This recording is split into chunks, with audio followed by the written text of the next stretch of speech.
Résultat catastrophique dû à la négligence des parents d'élèves, de l'État, des enseignants, parce que y a trop de grèves. Est-ce que les gosses ont vraiment, je peux dire, est-ce que les gosses ont vraiment étudié tout leur programme? C'est ça le problème. Est-ce que leur programme, ils l'ont déjà maîtrisé? À cause des enseignants, parce que chaque fois ils sont en grève à cause de l'argent, ils demandent pas, ils vont jamais en grève pour demander de la craie ou refaire leur classe ou revoir le matériel de fonctionnement, mais toujours la poche, de l'argent. D'accord, c'est normal de demander de l'argent, mais quand même, il faut aussi voir que ces enfants-là, au moment où ils étaient élèves, est-ce que leurs enseignants faisaient comme ce qu'ils font actuellement? Cela maintenant revient à d'énormes facteurs comme l'exemple des professeurs, des élèves et même parfois des parents d'élèves. Parce que, bon, concernant l'État, on peut dire qu'il y a les rapports et des conventions maintenant qu'ils ont signés avec les enseignants. Maintenant, ils n'ont pas tendance maintenant à respecter ces conventions-là. Cause pour laquelle les professeurs et les enseignants sont tout le temps maintenant en grève. Et que cela a des répercussions qui sont énormes dans l'éducation. Parce que, bon, primo, cette année-ci, on voit que pratiquement tous les 3 mois, les élèves se sont mis maintenant dans des situations de grève.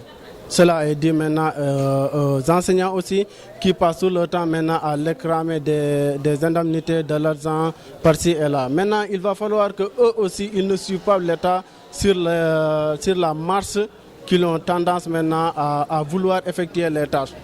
Parce qu'on est censé savoir qu'on ne peut pas tout satisfaire les problèmes d'un pays. L'État doit prendre ses responsabilités. S'il peut régler 25 francs, il dit que je règle 25 francs, je ne peux pas régler 50 francs. Et que ces 25 francs, à la date échue, il faut les donner aux enseignants. Parce que comme eux, disons que leur arme de bataille, c'est la grève. Et c'est une autorisation parce que c'est dans la Constitution. On ne peut pas aussi les blâmer parce qu'ils sont dans leur droit. Mais moi, je leur dis de retourner à la maison et de réfléchir pour voir vraiment ce qu'ils peuvent faire pour assister les enfants. Que l'année prochaine, même si l'État ne les assiste pas, ils n'ont qu'à aller à l'école. Parce que moi, je ne comprends pas. Depuis bientôt 10 ans, la scolarité au Sénégal, c'est zéro. C'est zéro. Il n'y a plus d'allure. Les gosses n'ont plus l'allure qu'ils avaient au temps. Parce que nous, au moment où nous étudions, bon, si vous entendez une grève au courant de l'année, ce sera pour une seule fois, en moins de 24 heures, on règle le problème et puis on continue à étudier. C'est pourquoi on est devenu ce que nous sommes actuellement. Ah, mais actuellement, les élèves, si vous n'avez pas, par exemple, les moyens de virer votre gosse dans le privé, mais le gosse, la plupart des gens qui ont réussi au baccalauréat, c'est des gosses qui ont passé par le privé ou au moins une chance, disons. Le bon Dieu les a souri peut-être. Mais vraiment, c'est catastrophique. Si toutefois on s'est dit qu'on a signé cet accord-là, il va falloir qu'il fait de ses mieux maintenant. Pas respecter, mais qu'il fait de ses mieux parce qu'on ne peut pas tout accomplir. Parfois, il va falloir qu'il se dise que les pourcentages dont on a eu à signer, s'il ne peut pas donner les 100%, il n'a qu'à donner les 50%. Les élèves, parce que parfois aussi, ils ont tendance à ne pas suivre les programmes qui sont donnés. Parce qu'auparavant, nos grands frères, nos parents, ils ont tendance à aller chercher le savoir à eux seuls. Mais on vit que de jour en jour, les élèves maintenant sont au dépourvu de l'Internet. Parce qu'ils passent tout le temps à se fouetter, à chatter sur l'Internet. Or que ça englobe parfois, ça nous prive d'aller même de chercher jusqu'à là où nous voulons habiter. Voilà.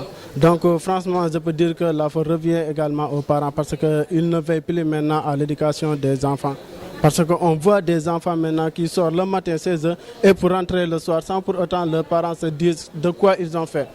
Or qu'auparavant, si toutefois tu sortais, non seulement tu as les peurs maintenant de rencontrer tes parents, mais aussi les professeurs qui te donnent des cours. Il n'y a pas de suivi, effectivement, parce qu'on peut dire que maintenant les élèves, on n'arrive même pas à distinguer les élèves et les professeurs. Résultat ba gi moom jàllul problème bu tax nag jàllul bokk na si lu ñu partagé la mooy parents yi di professeurs yi di élèves yi aussi élèves yi dañoo jàngatul. lu tax jàngatul ñu topp nañ vie bi soowatina Dakar surtout capitale bu ñu ne xale yi jigéen ñi yaakaar naa farantu moo leen ëppal jàng ah fi ñuy farantu aussi professeurs yi ñu am léegi presque seen morom lañ ils sont le même âge ah si biir école bi amatuñu respect si professeur ni ñu ko daan ragalee pour def benn résultat bi wala am benn amour def benn résultat bi amatul parce que professeur beeg élèves yi ñooy génn sans complexe si école bi amatul contrôle bu wax ah bàyyi nañ lépp mu passé. jàng bi lépp képp ki nga xam ne da ngay taxaw ji jàngal nit jàng dafa métti nan la jox sa warugar waaye warugar bi tamit mu ngi dépendre ci état bi ak dëkk bi lu mu attan am na ay pays yi nga xam ne ay pays développé lañu.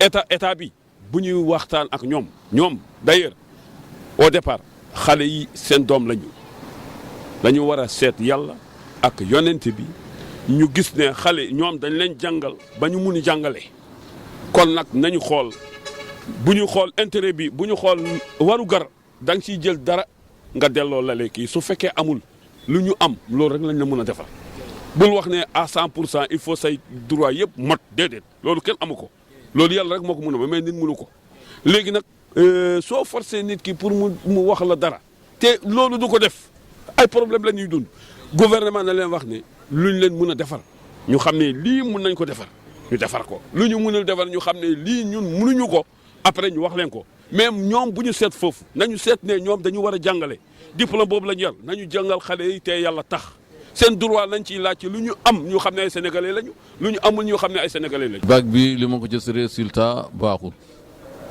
parce que loolu élèves yi lu ñu góorgóorlee jàng man am nañu ay doom day gudd ak bëccëg ñu ngi ci njàng kon résultat bi baaxul ak considéré lu ko yàq enseignant ñu ko jàngale moo ko yàq nit ñaari fan gerew ñetti fan gerew ñoom tam lu ñu soxla gouvernement mënul leen defal lépp kon bu def leen liit ñoom tam ñu toléré gouvernement mënul def lépp loo mun def rek des bi kat yi ñun tam ñun ñoo góorgóorlu ñu jàppalante enseignant yi kat jàkk xam xale yi ay rakkam lañ ay doomam lañ enseignant même gouvernement boo signé ne boo signé lu ñu mënul am na lu ñu def léegi lu ñu def ñoom tam ñu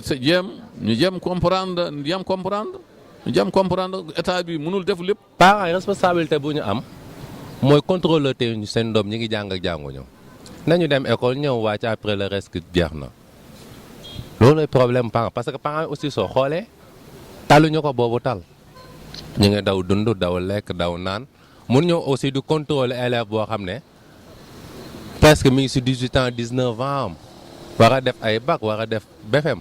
professeurs yi seen problème toujours suñu demee ba sëriñ si di ko réglé ah mooy professeurs yi dañoo fayit ñoom si lu ñu bëggoon parce que loo xam ne yaak état la ngeen di dem ba sëriñ si di leen woo ñi nga xam ne ñooñu amuñu dara jàng français pour réconcilier leen ngeen di doog a nangu kon ñoom y'a problème quoi war nañoo mën a xool foofu y'a un problème. donte dañ siy boole sëriñ si nga xam ne moom la ñu rus ah muy sëriñ si muy état bi muy syndicat bi c'est-à-dire syndicat des enseignants seen syndicat bi ñu toog trouver benn terrain d'attente état bi signé lu mu mën loo xam ne dina ko mën a respecter parce que éducation si amul rien à voir mooy dëkk moom kuule na dëkk suñ demee ba amatuñu cadre amatuñu dara ñuy dem ba instant bi da ngay déglu rajo sax ñu lay xamal ni série est kenn jëlatu ko amatuñu ay scientifique ah ay littéraire rek la ñu yor ñun fan lañ jëm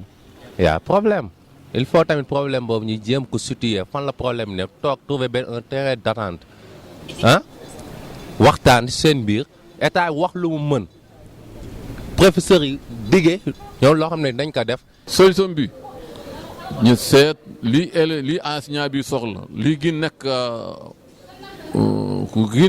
lu gën baax ci kii bi mënuñu def lépp ñu def lu ci ëpp def à peu près 3% fekk léegi ñett xaaj la ñu soxla état bi dafa leen ñaari xaaj dafa benn xaaj moom tam sooxalee muñ def kii boo beneen yoon bu leneen amaat kon topp rek bu lu ñu wax rek gerew pareil luñ ci mun def c'est amuñu lu ñu mun def loolu moo tax yu bari yëltuñ seen doom ci école publique yóbbu leen privé ku yóbbul doomam privé amul ko yóbbul doomam privé rek amul lu ko yóbbu boo amee lu koy yóbbu kay loo bay sa doom bi nekk fii sa ak suur gerew sa ñett fan ñaar fan gerew